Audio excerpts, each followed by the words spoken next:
So good evening, everyone, and a very warm welcome to this third webinar of 2022. I can't believe it's March already. I always find that the first 2 months of the year fly past, and this year is no exception. So I want to get you warmed up straight away. Sorry, I'm multitasking and letting people in at the same time. Please, can you familiarize yourself with the chat box and write in the chat box what you do, where you are. We like to know who's from different countries and what you'd like to learn from tonight's webinar. One of the perks of my job is that there's not many men in the nutrition field. So I tend to get surrounded by very intelligent women, and that's not a bad thing. So in a moment, I'm going to introduce two very insightful and creative and amazing women to you who are going to lead the content tonight for the vegan athlete. Our topic of this night is veganism within sport. We'll also bring in a certain element of vegetarianism because they tend to go side by side quite a lot. And as the editor of FSN magazine, I've seen a big shift over the last few years towards a lot more plant-based orientation by athletes. And that's thanks in part to this documentary we had a couple of years ago called The Game Changers. And that's something Simone and I did a kind of tic-tac-toe kind of webinar in response to. It's a documentary that pseudoscience is too strong a word for the clinical trials they carried out. Having said that, I believe that we can learn something from any scenario, and that's no exception. So we're here today to learn what we can about a vegan or a plant-based context. As will be inferred from Simone's presentation, only a handful of people can really pull the vegan thing off. And whether people become vegan because of ethical reasons or health reasons, we need to, our question is, how do we support them as a practitioner? That's what we really need to do. But I also learned a kind of quote from Alex Ferretti a couple of weeks ago, and that is, just because we can, should we? And he was talking about that in the context of a ketogenic diet. The same might be applied to a vegan diet. So I'll kind of tune into that later. So first up tonight is Simone de Carmo. Simone's a nutritionist within sports and exercise. And she's also my colleague at CISN who facilitates all of our students. Simone has flirted with the vegetarian and vegan thing herself and has learned a lot and is very interested in dealing with that kind of client, especially athletes. So she's going to go into a bit of theory behind nutrition for vegan athletes. And then she'll introduce a case study that was an individual that she worked with herself. Simone will then hand the baton over to Rachel, who is a natural chef. And it's an incredibly creative and nutritive way of preparing and sourcing food. Rachel happens to be my wife as well, so I'm a lucky guy for the experiment she does in the kitchen. She's plant-based trained. In other words, she can be incredibly creative with vegetables. And we brought her into this presentation to bring the case study to light. If that was her client, what would she actually do about it? And as we always have, there'll be time later for questions. Simone and Rachel will present. I'll do a bit of a wrap up. I want to just tell you a little bit about the upcoming CISN course, and then we'll open for Q&A, probably the last 15, 20 minutes. So any questions that come up, pop them in the chat box as you're thinking about it. All right, so I'll hand over to you, Simone. Great, thank you, Ian, for the introduction. So basically, today I'm going to talk you through how I would work with a vegan client. So Ian, if you could put to the next slide, please. Okay, so I think we're all aware of the main reasons why an athlete would adopt a vegan diet. So these three main reasons: the animal welfare moral values, because of environmental and sustainability reasons, or they may think that a vegan diet will improve their health. Now, all of these topics are basically a webinar in itself, so I'm not going to really delve into these topics. I'll just say that it's not so black and white when it comes to the vegan diet. There's certain things that we need to take into consideration, and I think Ian will touch on that at the end. I just wanted to really highlight this fourth reason, which is basically, and a lot of practitioners might not be aware of it, is that some athletes might adopt a vegan diet as a way to mask disordered eating or potentially an eating disorder. Okay, so as practitioners working in sports, I think it's really important that we look at the warning signs, listen to the warning signs when it comes to an eating disorder, and refer out where necessary. When it comes to disordered eating, though, disordered eating is more on a spectrum. So I've worked with a couple of vegan clients, and they did display some disordered eating behaviors and disordered eating thoughts. But just by educating them and monitoring them over time very carefully, they were able to basically change their behaviors. But again, we need to be mindful of that fine line between disordered eating and eating disorder. Next slide, Ian, please. So that's the first thing, understanding why is a client vegan? Why did they adopt a vegan diet? So the next thing that's really important for me to understand is their timeline. So in other words, their health history. So this is really important with any client, but again, for the vegan clients, if we go through a detailed timeline, we can basically try to see if there's any disordered eating behaviors in the past. Okay, so if you don't know what a timeline is, it's a functional tool, and it's really good to basically organize the client's health history. So first, I would start with the genetic predispositions, and this is basically, so Ian, if you put the next click, please. Yes, the genetic predisposition. So that's basically the family history of the client. And this is really important because if a vegan client comes to me and they say, I'm really low on energy, for example, and let's say that a close relative has a history of anemia, it will give me an indication, okay, there's a genetic factor here, so we might need to consider testing for anemia in this particular client. Then I like to understand the mother's health during pregnancy, as well as the type of delivery and the type of feeding at birth, because we know that C-section babies and bottle-fed babies tend to develop immune issues in later life. Ian, if you do the next clicks, please. So that's during pregnancy and then birth. Okay, so it's really important to consider how they were born. And then we go through basically their childhood, teenage years, and adulthood. And during these years, we're trying to understand, we're trying to look for triggering events, we're trying to look for stress in their life, we're trying to look for, is there any allergens that may be contributing to their current health concerns. But more importantly, their dietary behaviors growing up. What diet did they have growing up, and their dietary thoughts. So what thoughts do they have around food? Again, just to figure out whether there's some disordered eating going on.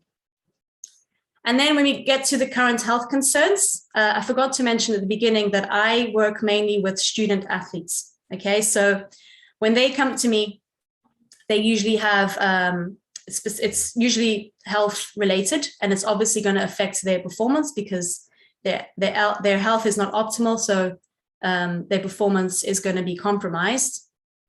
So they generally come to me, and 9 out of 10 of the times, most of them will have adopted a vegan diet within 2 years of developing their health issues. So that for me is a big red flag.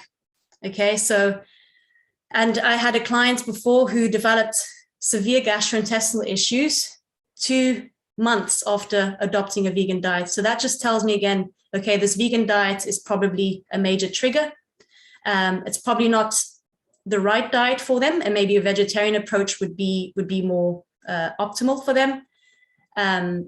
Or they're probably not doing the vegan diet correctly. Okay. So if you do the next 2 clicks.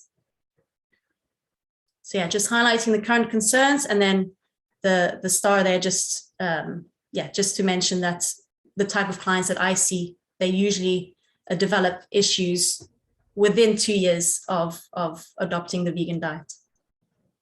Okay, for the next slide, we're going to go into the third thing that I think is really important when looking at a vegan diet, and that is doing a very detailed dietary analysis. So what I like to typically do with a vegan diet, with a vegan athlete, is do a 7-day food diary analysis if the budget allows, because it is very time consuming, instead of the typical 3-day dietary analysis that I do.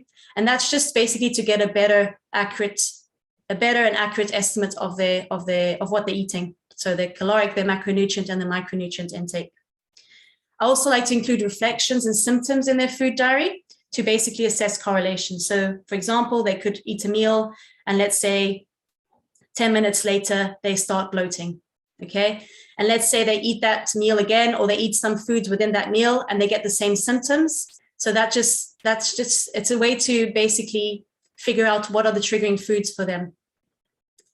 And then pictures of the athletes' meals, basically to compare with what they're recording in the food diary, because their perception can be very different to mine. And also the software that I use does have images with the different amounts of food. So it's really useful, especially if an athlete has recorded their food not in grams. So using, for example, a bowl of cereal, or as an example. So it's really useful to compare pictures with the software. I must highlight though, when it comes to food diary, again, with a disordered eating client, or potentially a client with an eating disorder, I wouldn't really recommend doing a detailed dietary analysis. Or if you do it, just do it for yourself. And if the athletes, I wouldn't ask them to record their food, because again, it can be triggering for them. Definitely not measuring their food. I would just ask them basically what they would eat in a day, just to get an idea, and then try and support them just by implementing some nutrition principles for that specific client, and see how they get on. But again, if I find that they're on that fine line and it's going towards an eating disorder, I will always refer out, because that's not within my scope of practice. With dietary analysis comes testing. So I think it's really important to test if the budget allows. Again, student athletes, they don't really have much money to spend on testing. But if they can, always recommend, and if they can through their GP, a full panel, blood panel, vitamin D levels, iron levels, and so on. You can also go into functional tests. They're very, very highly valuable. Again, it's not really within my scope of practice. So ideally, I would like to work with someone like Ian. And if I want to implement a functional test, I ask for his opinion and for his interpretation. So it's good to have someone who's also functionally trained if you want to implement some functional testing. Okay, next slide. So this is a recent paper by Shaw et al. It's just a really nice summary of the performance enhancing and performance limiting effects of a plant-based diet on performance. Okay, so typically when athletes adopt a vegan diet, they see improvements in the short term. And that is because there's an increase of fruit and vegetable intake. And that not only improves acid-base levels, but increasing of fruit and vegetable intake is also associated with greater fiber intake. So that contributes to greater and earlier satiety, but also it's higher volume. So they'll feel fuller, and that can lead to weight loss. Also, a vegan diet is naturally high in carbohydrates. So again, we know that carbohydrate fuels performance.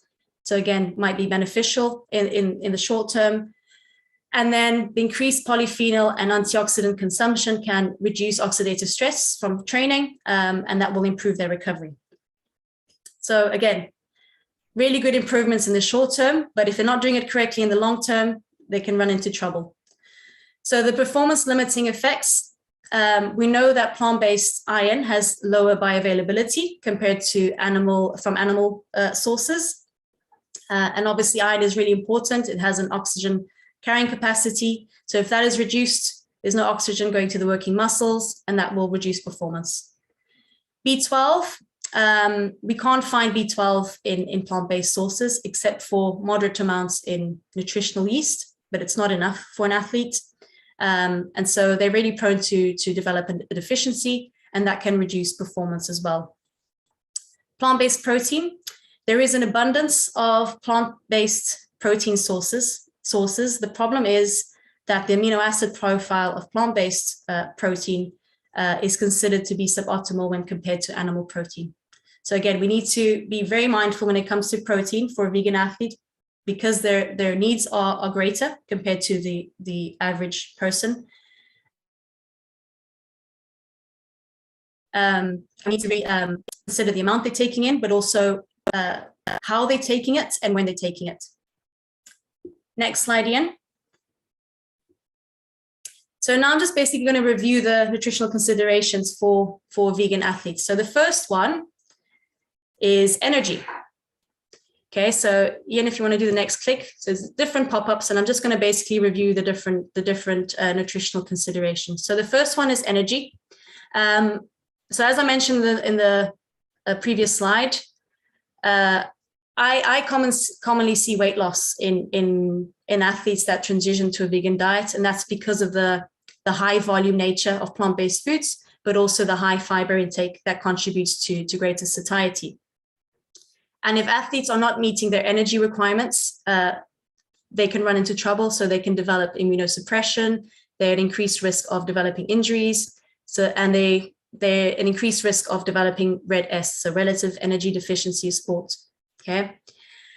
Now, so it is really important that a vegan athlete consumes energy-dense foods, plant-based foods. So that is nuts, seeds, olive oil, olives, coconut oil, hummus, and so on. Next one is protein. So as I mentioned before, protein is found in abundance in plant-based foods, but the amino acid profile is considered to be suboptimal when compared to animal-based protein. So for example, we know that grains are deficient in lysine and threonine, and pulses, for example, are deficient in methionine and tryptophan. So when it comes to vegan athletes, they really need to be mindful of combining different protein sources from plant foods. The literature says that as long as they combine it throughout the day, they should be fine in meeting their requirements. I actually think that they should be aiming to mix a variety of plant-based protein sources for each meal. Okay, so each meal should be an opportunity to make the best choice that they can. So they should ideally be mixing plant proteins for each meal to make sure that they're getting all the amino acids that they need. When it comes to older athletes, so we know that with age, our anabolic potential does diminish. So an older athlete will require more protein to get the same anabolic response to someone who is younger. So the typical recommendations that I would suggest for an older athlete that's vegan is to increase their protein intake to 30 grams per meal. They can also supplement with indispensable amino acids, so in particular leucine. So we know leucine is really important for triggering that mTOR pathway, so to stimulate muscle protein synthesis, which is essential for recovery and muscle growth. And also really important, they need to blend plant-based proteins to ensure they're getting good quality. Next one is fiber. So fiber, we know that with a vegan diet, athletes should be getting a good amount of fiber, but they should also be conscious of not over-consuming fiber, because it has been linked to basically cause gastrointestinal issues, especially during competition. And also high intakes of fiber, too much fiber, can also impact protein digestibility. Next one is the omega-3s. So we know plant-based diets are typically low in fat compared to an omnivorous diet. And a plant-based diet will provide adequate amounts of omega-6s. The problem is omega-3s. So there's usually an imbalance between omega-6 and omega-3s. And this obviously is linked to inflammation, which is, we don't want inflammation or too much inflammation. So omega-3s, ideally for athletes, I would always recommend a supplement. And there's lots of options on the market nowadays that are based on algae. They can also consume walnuts, linseeds, chia seeds, which provide ALA, which is the short chain omega-3. The problem with that is the conversion from omega-3, the short chain omega-3 to the longer chain omega-3s isn't very efficient. And it will depend on various factors such as the athlete's dietary composition, their health status, their age, and so on. Also, if they're having high intakes of linoleic acid, that can suppress the conversion of ALA. So to maximize that conversion, it is suggested that vegan athletes should take a ratio of 4:1 of linoleic acid to ALA. The next one is phytates and tannins. So these are basically anti-nutritional compounds. So tannins are polyphenolic compounds, and they're found predominantly in grains, pulses, beans, nuts, fruit, and beverages such as coffee and tea. So what basically happens with tannins is they create a complex with proteins, starches, and digestive enzymes, which inhibits the absorption of nutrients in the GI tract, in the gut. Phytates, they basically act as a storage of phosphorus in plant seeds, and they limit the absorption of specific minerals such as calcium, magnesium, and zinc. Next one, so going into the micronutrients now, iron. So I mentioned iron in the previous slide. So we know it's an essential micronutrient. It's involved in oxygen transport, in energy production, in cell proliferation. And we know that plant-based foods have a lower bioavailability of iron compared to iron from animal-based foods, and that can translate into a lower iron status. So athletes are at greater risk of developing iron deficiency, and that's because of the increased inflammation, which reduces iron absorption, also the increased iron losses through sweat, and especially during running, it has been suggested that the repeated foot contact on the ground can damage the red blood cells. Also, women, they are at greater risk of developing iron deficiency, and that's because of menstruation. So although gut adaptations can occur to increase absorption, it is recommended that vegans specifically should increase their iron intake by up to 80%. And it's also important that they pay particular attention to the phytates and the tannins. So again, if they're having a meal, they shouldn't be consuming tea or coffee with the meal, again, because that can reduce the absorption of iron. And ideally, they should have a lot of vitamin C in their diet, because vitamin C helps with the absorption of iron. Next one is calcium and vitamin D. So calcium is probably the most abundant mineral in our body, and it's really important for bone health, for blood clotting, nerve transmission, as well as muscular contraction. Now, there's a common misconception that people that don't consume dairy won't get adequate calcium. But if an athlete has an adequate and well-planned vegan diet, they can get enough calcium through plant-based foods. It has to be well planned though. And also we need to consider that the bioavailability of calcium can be decreased due to phytates, but also oxalate levels. Vitamin D, we know it's a very important vitamin or hormone. There's basically receptors all over the body. So bone health, it's really good for immune function. It's also really good for modulating inflammation, as well as muscle health, musculoskeletal health, and it also acts as an anabolic hormone. So Athletes may be at risk of vitamin D deficiency if they train indoors, if they use a lot of sunblock, if they live at higher altitudes, or if they have more skin pigmentation. So if athletes find it hard to maintain adequate vitamin D levels, for vegan athletes specifically, I would always recommend a supplement. And there are supplements now on the market that are based on an algae fungus called lichen. That's vegan friendly. Next one is iodine. So the research with iodine, it's shown that vegans consume either excessive amounts of iodine or very little amounts. What I typically see is very little. And the iodine content of plant-based foods will depend on the iodine levels of the soil and the farming practices. However, seaweed and sea vegetables are probably the best source that vegans can consume to make sure that they're getting enough iodine. I would be careful with red seaweed because too much of that can actually be quite dangerous. It's too much iodine. So more towards the green seaweed, so like a nori sheet, for example, and using that as a wrap is a good way to make sure that they're getting some iodine in the diet. Potatoes, prunes, cranberries provide moderate amounts of iodine.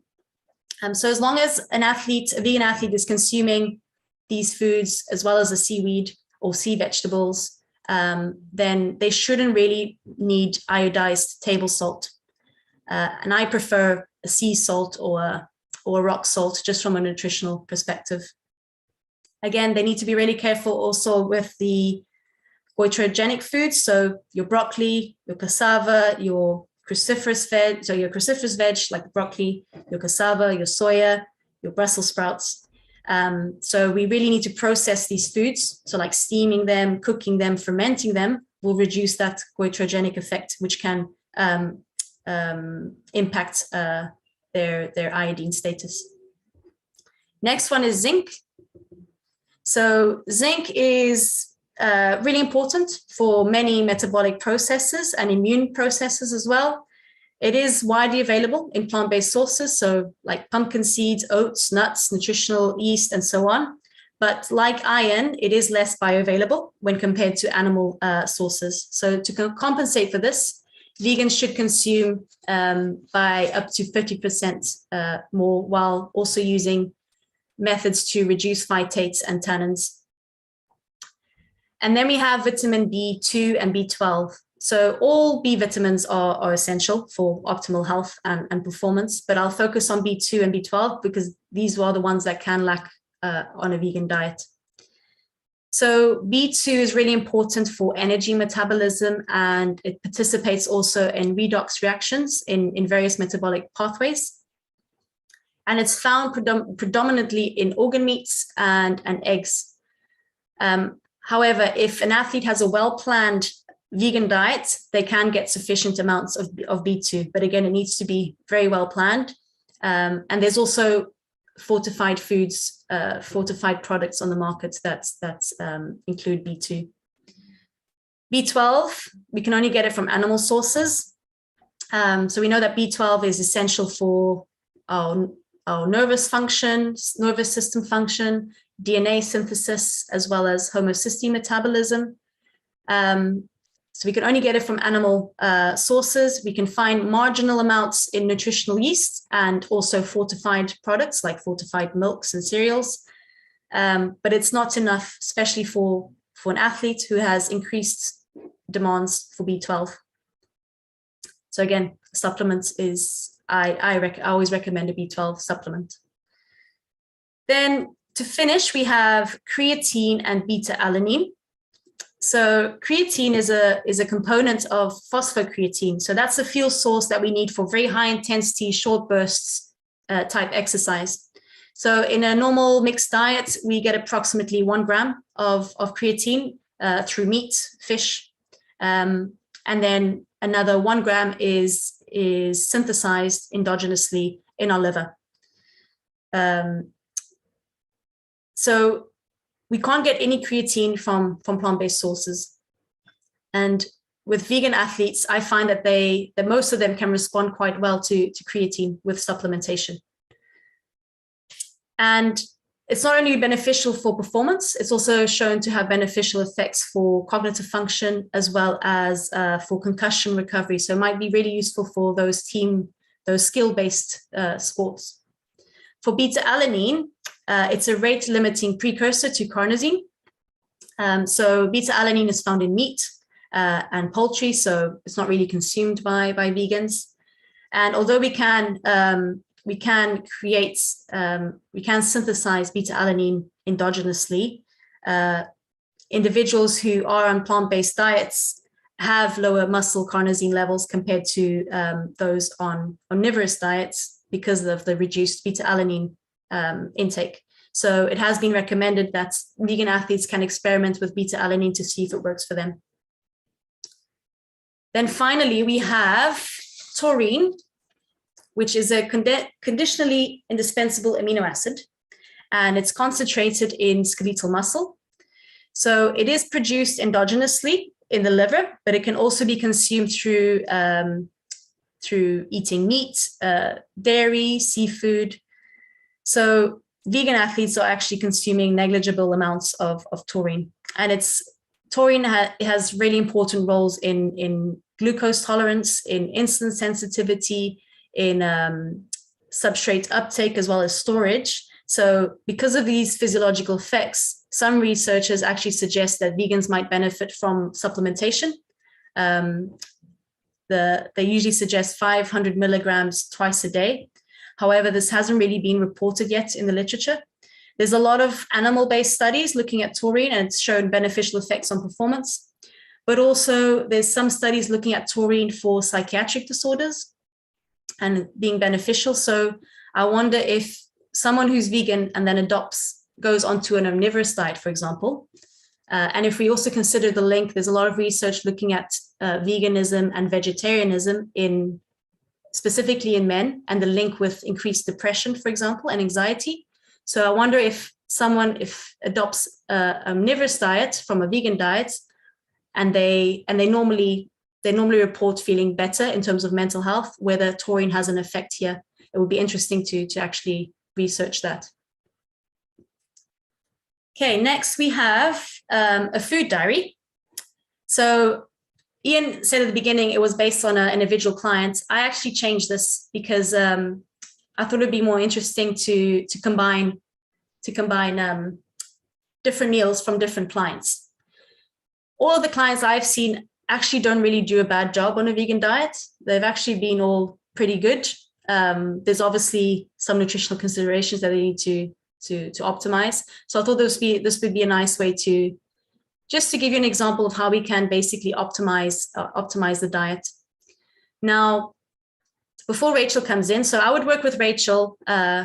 Rachel is a brilliant chef. She takes a diet and she can maximize the nutrient bioavailability of the foods by using different preparation methods. So if we just briefly look at breakfast and lunch, and if you guys can use a chat box and let me know, without doing a dietary analysis, what do you think intuitively is missing in the diet in terms of a nutrient perspective? So if we look at breakfast, we've got some oats, almond or soya milk, cinnamon, peanut butter, banana, or vegan granola and soya milk or oat milk. Then for lunch, we've got the soup with some vegetables, some canned lentils and rice. And this is accompanied with oat cakes or seeded bread with vegan spread. Then next slide, we have dinner, which can be like a vegan curry based with chickpeas. It's got some coconut milk and sweet potato. And then, or the vegan sausages with mash. So the vegan sausages and a mash made with white potato, leeks, and soy cream. And then snacks, just some examples of different snacks. So it doesn't look too bad, right?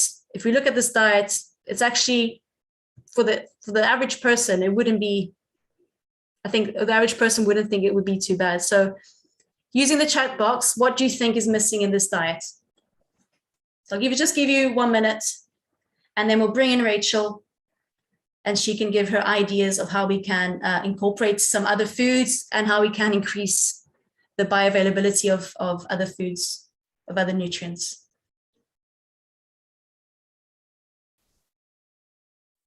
Also feel free to unmute and suggest if you don't want to use the chat box. So remember, for breakfast, we had the oats, we had the peanut butter, banana, or cereal, like a granola with a plant-based milk. And then for lunch, we had the lentil-based soup with oat cakes. So from all the nutritional considerations that I reviewed, what do you think is missing? Omega-3s, yes, missing omega-3s. Not enough protein, I agree. Not enough color, I agree. Yes, protein is a big one. Antioxidants, yes. What else? So we've got protein, omega-3s, antioxidants. Also, I must also mention that with vegan athletes, most of them repeat the same meals a lot. So there's not much variety in their meals. Iron, yes. Yep. Okay, let's bring Rachel in. Vitamin D, yes, good. Yep. B12. Okay, so let's bring Rachel in and let's start with breakfast. So previous slide.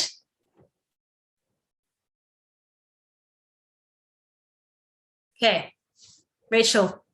Okay, hi there. So what I'm going to do here is I will look at the problems of this diary first before I decide to upgrade to wholeness. So I think to just keep things fairly concise, I'll work with the breakfast version. So if you can just keep this in your mind's eye about the microwaved porridge, as well as the almond or soy milk. And then to bring your attention to the vegan granola. Ian, I'd like to share my screen. So if you could stop sharing.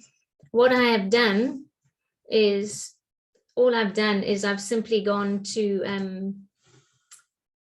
the internet.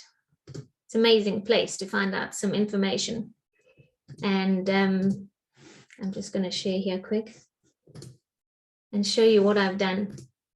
So all I did was I went to Tesco's online. So you don't even have to go into the store, which is fantastic. And you don't have to stand there and read every ingredient, because this is what we really need to be doing when we do shopping. So I just took an almond milk from Tesco's, and we're lucky enough here to see the ingredients. Let's see if I can get a pen going here. So we're over here at the ingredients piece. And we have a look. So we're looking at almond milk. And our first ingredient is water, and the second ingredient is almonds. But what I want to draw your attention to is the 2% of the almonds. So the way you make almond milk at home is just with water and with almonds. And the way you would prepare it as a milk, you'd prepare it as 1 cup almond to 1 liter of water, which would make that 40% of almonds and the balance water. So this 2% here is a bit of a cheek, because in theory, it should be a load more, even though it's the second ingredient. The next problem is this tricalcium phosphate, more stabilizers with locust bean gum and the gellan gum and an emulsifier. And then we've got potassium iodine. Guys, this is a 2-ingredient milk. It's almonds and water.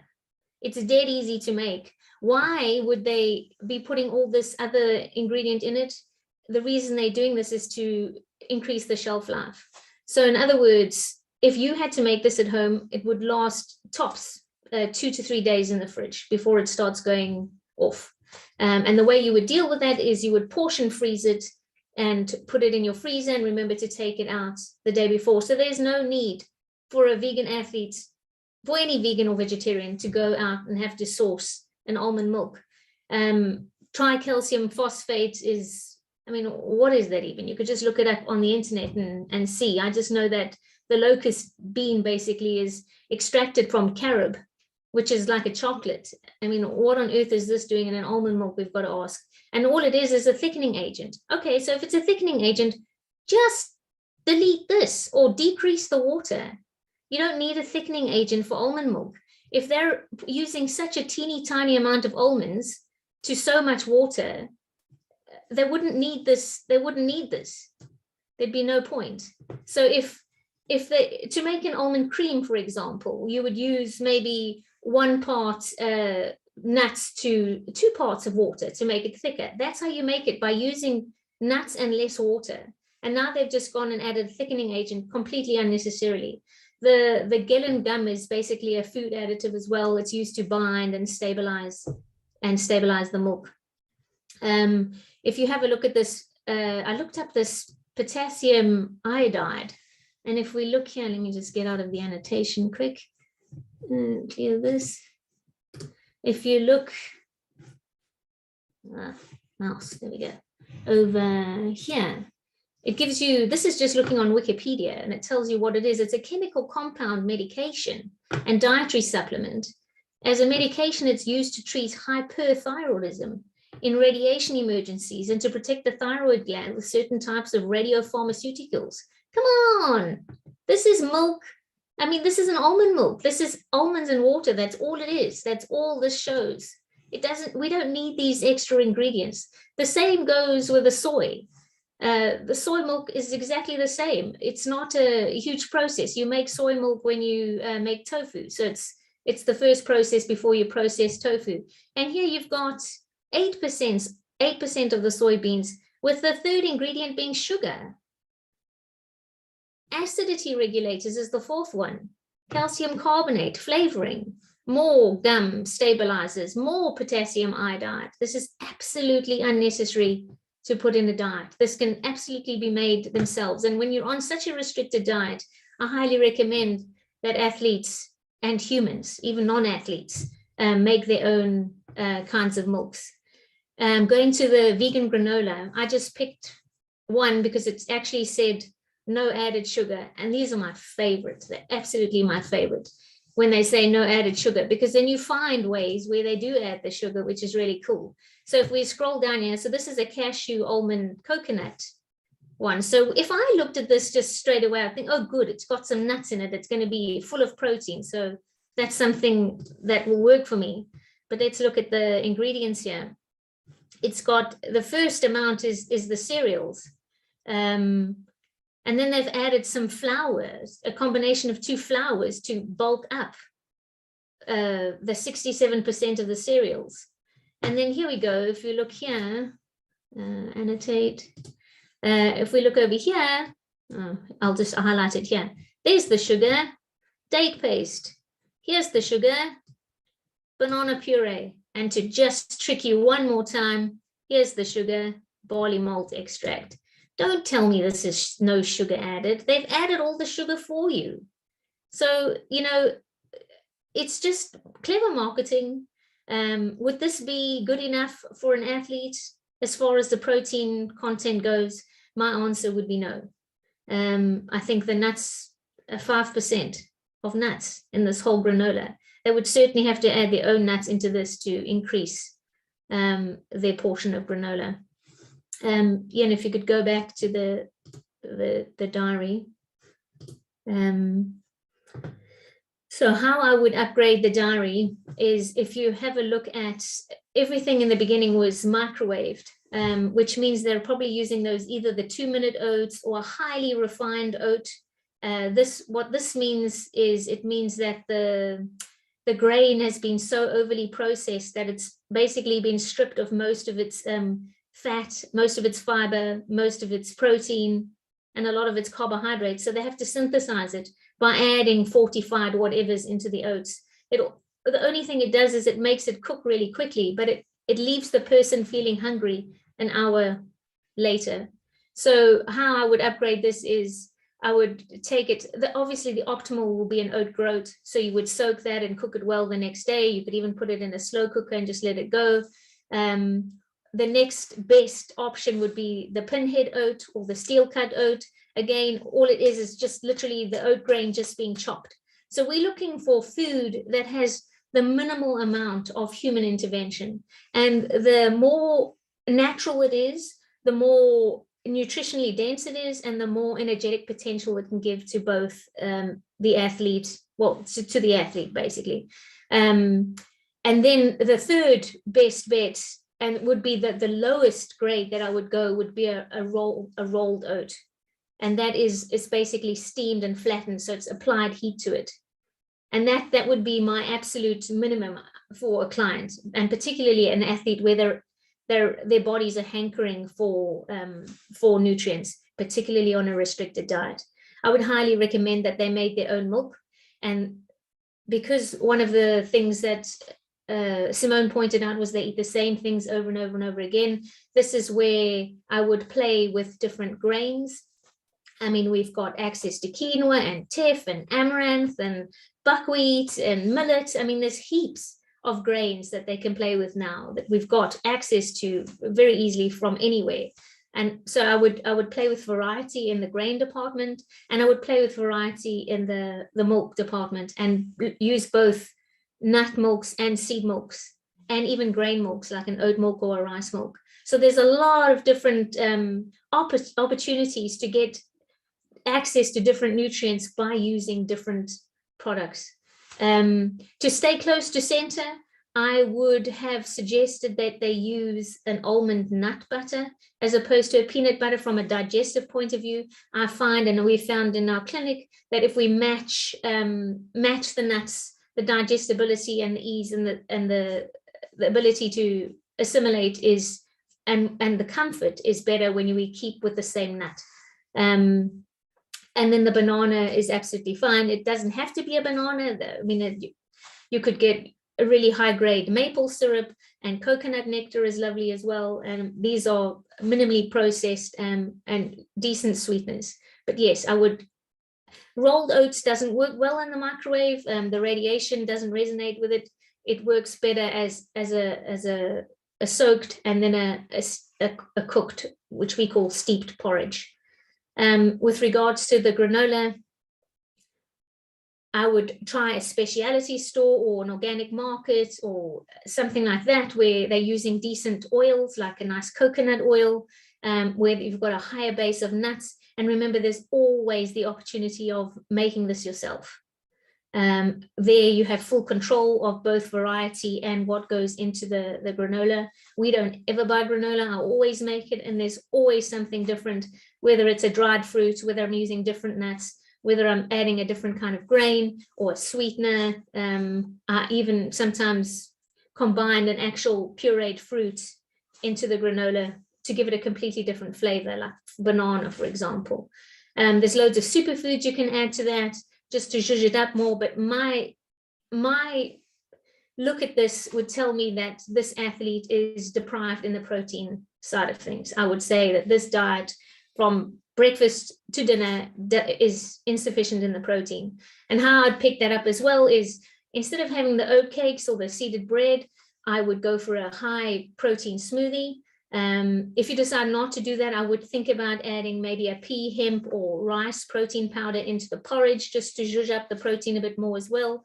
But to do a nice wholesome smoothie using a beautiful coconut kefir base and adding your protein powders and nuts, and you can even add grain to that smoothie to amp it up and make it more filling, more nutritious, and help with the sustainability of that athlete to get through this. So we saw that the athlete had a porridge for breakfast, which is wet. They had a soup for lunch, which is again wet.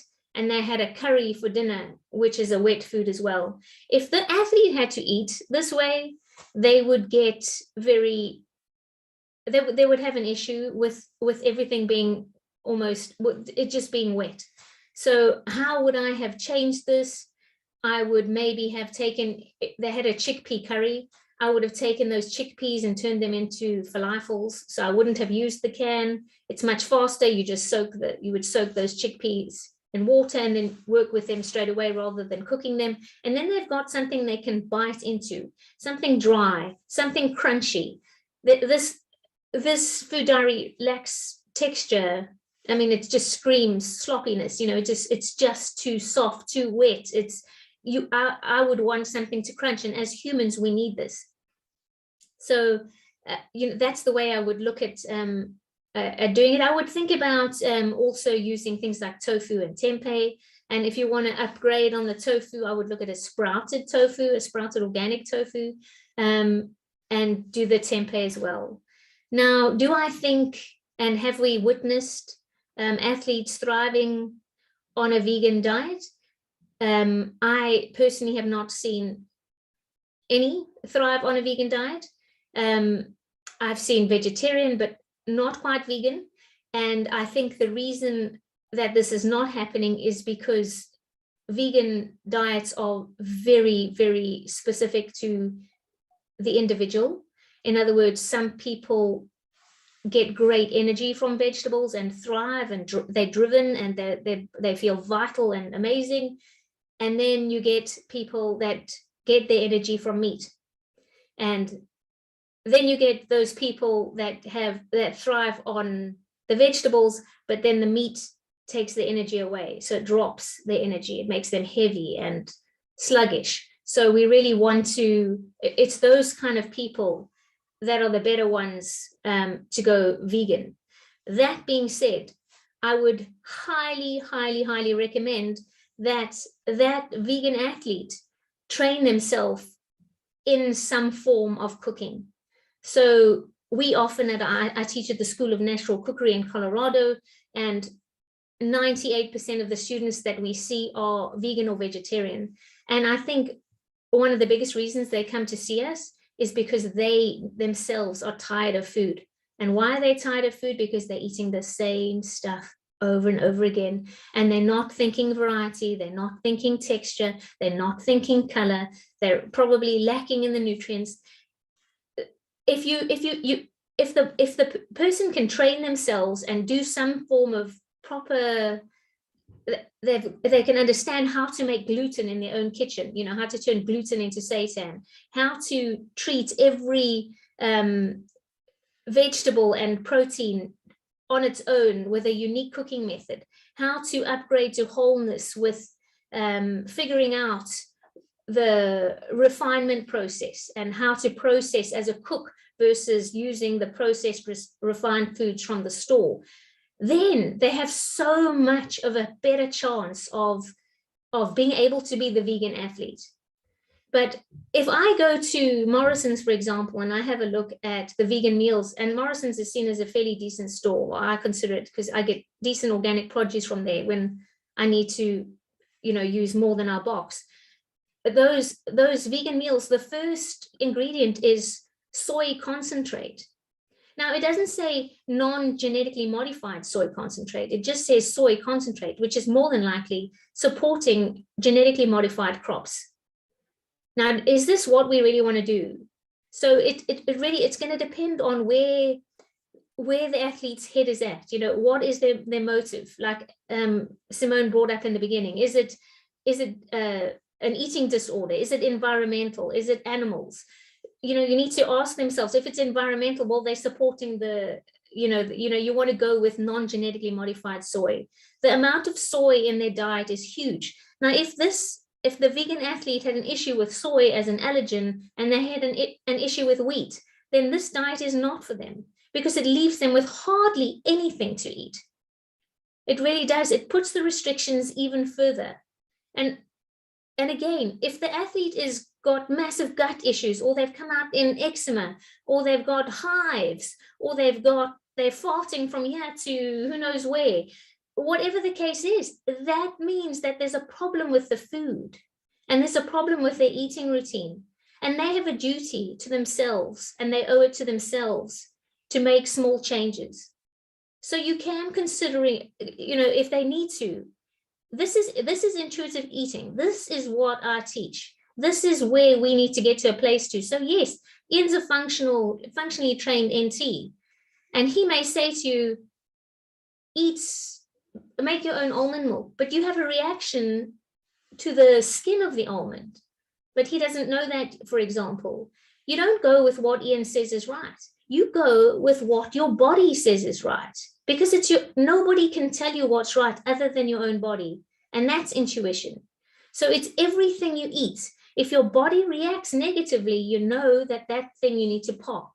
if the vegan athlete, we were initially discussing a runner, and we were going to talk about his diet. He had intense gut issues. It wasn't the minute he started, it progressed. So into the first month, he started having problems, and then it started getting worse, and then it started getting worse. This means that this is not right for you, and you need to make changes. And we owe that to ourselves. And if you want to be good, then you need to respond to what your body says.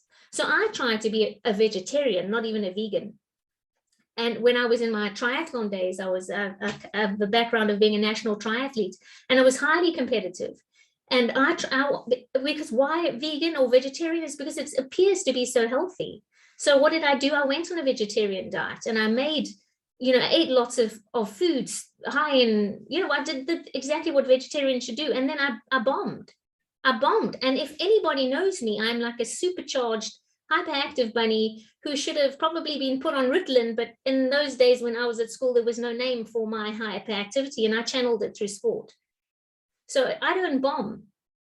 And that's what started happening to me. And it was my duty. If I wanted to get further enough and I wanted to make it to Worlds, it means I had to put that vegetarian idea on the side and go the ethical route. So this is what we need to do. And the big problem we're finding with vegetarians is they start including TVP into their diet. What is TVP? It's textured vegetable protein. So you get conned by thinking it's vegetables, but again, it's soy. And what is it? It's soy flour. This is how you get textured vegetable protein. They take the soy flour and then they use solvents and chemicals to extract the fat. And then you get a high protein and low fat TVP, which is the soy concentrate. This is not healthy. This isn't even food. This is food like food. It's pretending to be food. It's not food. It's been so synthesized and so stripped of what a soybean should be, that it is no longer a decent, assimilable, nutritive thing for the body. And this is what the sausages are made of, the burgers, the meatballs, you name it, is full of this TVP, and or it's called soy concentrate. So you really need to be mindful, of how much of this you want to have in your diet. Energetically, it's got nothing, it's dead because it's so synthesized. I think if you had to eat TVP on its own, it would taste revolting. And that's why they have to fortify it and add a whole load of other synthesized things and mix it in and add some sweeteners in order to give it some taste.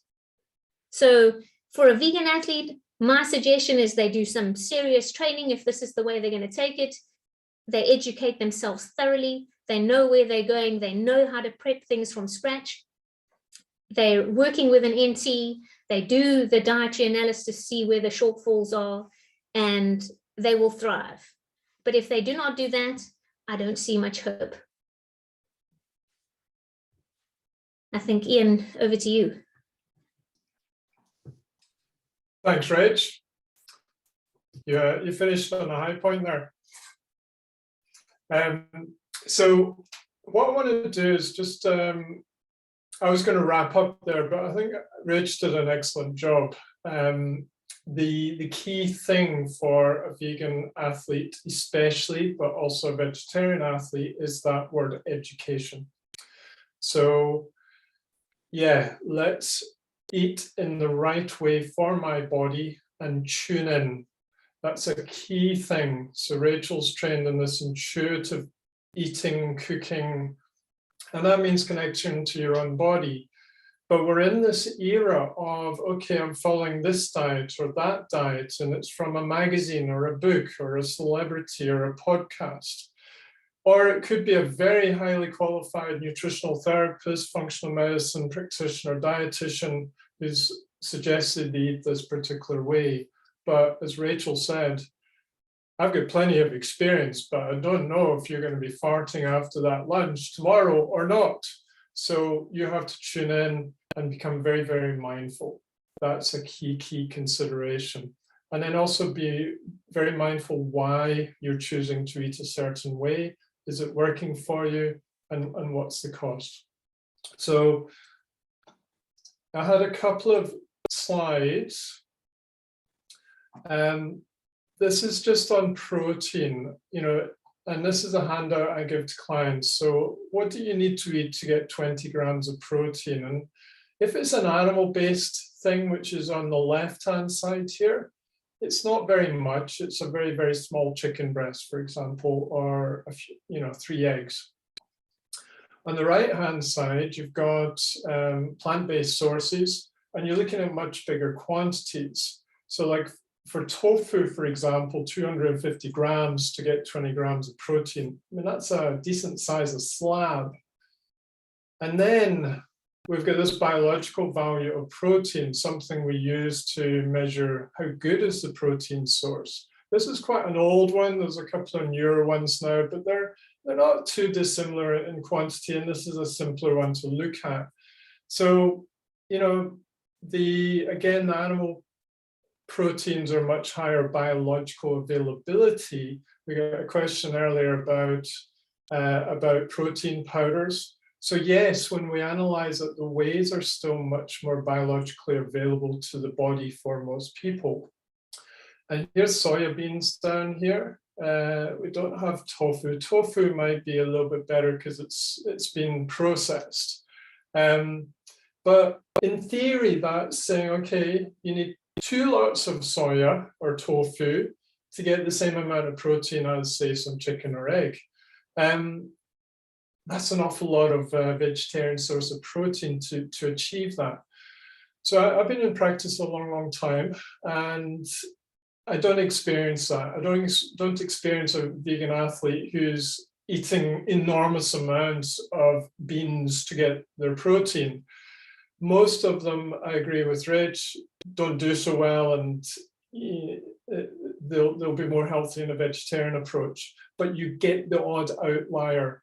So outlier is a scientific term saying, okay, if you're not part of the usual crowd, you know, somebody who does really well on a keto diet is an outlier. Somebody who does really well on a vegan diet is an outlier from my clinical experience. So if you're that outlier, I would postulate that the science hasn't been done to explain this yet. You're going to be able to extract a lot more protein out of these plant-based sources of food than the typical omnivorous eater. Just like Rachel said, you know, vegetables will make some people feel really good, whereas other people need a bit of protein to ground them. So just a bit of a philosophical question. I don't like to just get stuck by the science, because the science cannot explain everything that we see as practitioners. So that's where the mindfulness comes in. Okay, just before we round up and go to questions, I want to just tell you that we've just launched the June intake for the Certificate of Integrative Sports Nutrition course. So that will start early June. We've had a lull, I have to be honest. COVID has created a lull, but we've had lots of good inquiries coming into this year. So I think the energy is shifting. So we're looking for a good intake to make the deal a little bit sweeter. Oh, sorry, this is the process. We're going through integrative nutrition, this sort of functional model in sports, through a module that's focused on performance nutrition, but in a very applied way, with that open mind that we try and incorporate, and then into a specialized sports nutrition module. So this is all available on our website if you want to have a look. Here's the prices normally. So 2,300 for the certificate course. If we add in Rachel's cookery course, it's 2,900. I'm a Scotsman. A top value of mine is value for money. So it is, I think you'll ask any of our students, and it is very good value for money. We pack in a lot. There's discounts for BANT, BASES members and students, but also we've got this early bird price to knock a couple of £100 off as well. So that ends in March, which will be 2 months prior to the course starting.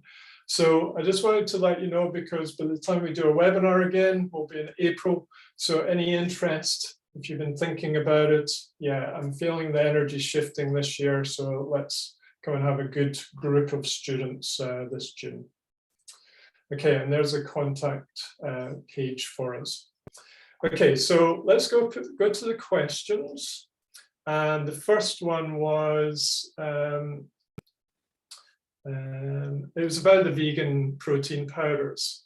So, yeah, it's going back a little bit.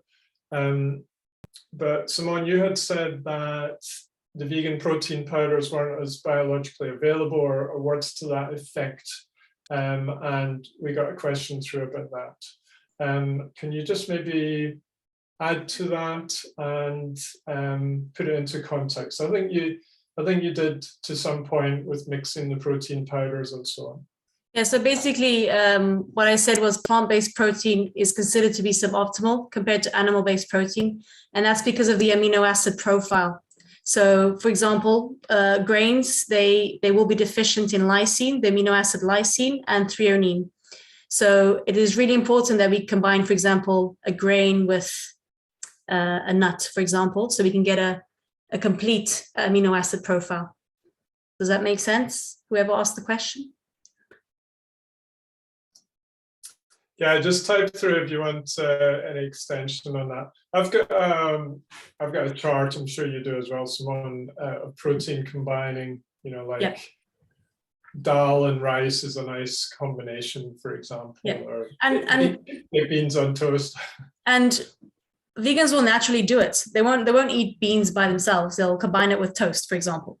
But when it comes to protein supplements, protein powders, I would always recommend a blend, and not just a hemp protein or a rice protein.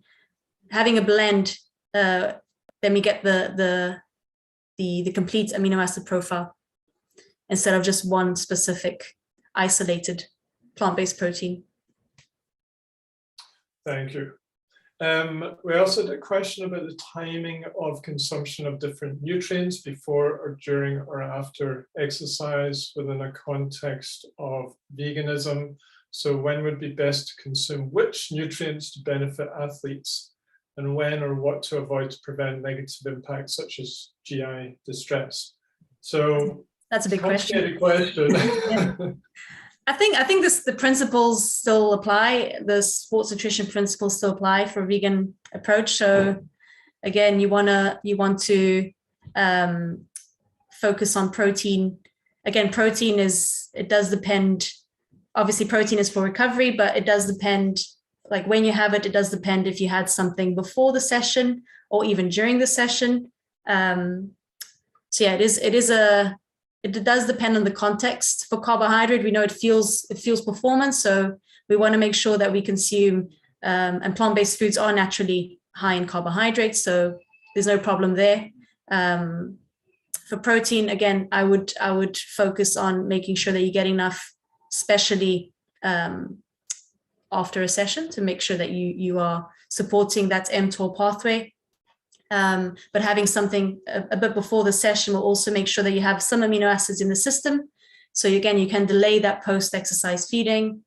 And then just generally having lots of antioxidants in your diet overall will just support recovery by reducing oxidative stress. Does that answer your question? I don't think there's like anything specific for veganism, if that makes sense. I think the same principles for any dietary approach still applies in terms of the nutrients. And we teach nutrient timing we do a whole session on nutrient timing in the course, just a little plug there. So yeah, I mean, like Rachel mentioned, a yummy smoothie. You can do a plant-based yummy smoothie with a coconut kefir or something like that in there. I had a question about vegan collagen. Have you heard of such a thing, either of you? Yeah, I think you can get vegan collagen from genetically modified yeast and bacteria, but I've never experimented with it.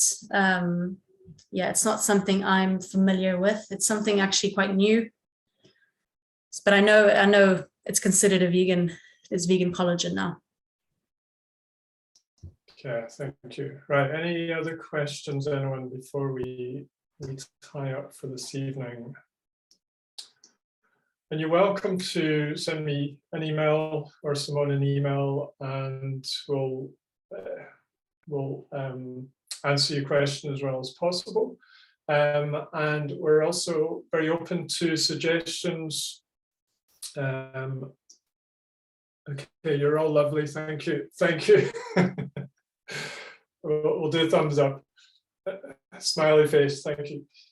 So I think, yeah, we can tie it up now. I want to thank you, Simone. That was a really nice presentation, quite scientific on if you're going to be a vegan diet, these are the things you need to be aware of, and you need to be very educated. I would argue that any athlete who wants to be the best athlete needs to be highly educated within their nutritional strategies and keep learning, tap into practitioners who really know their stuff.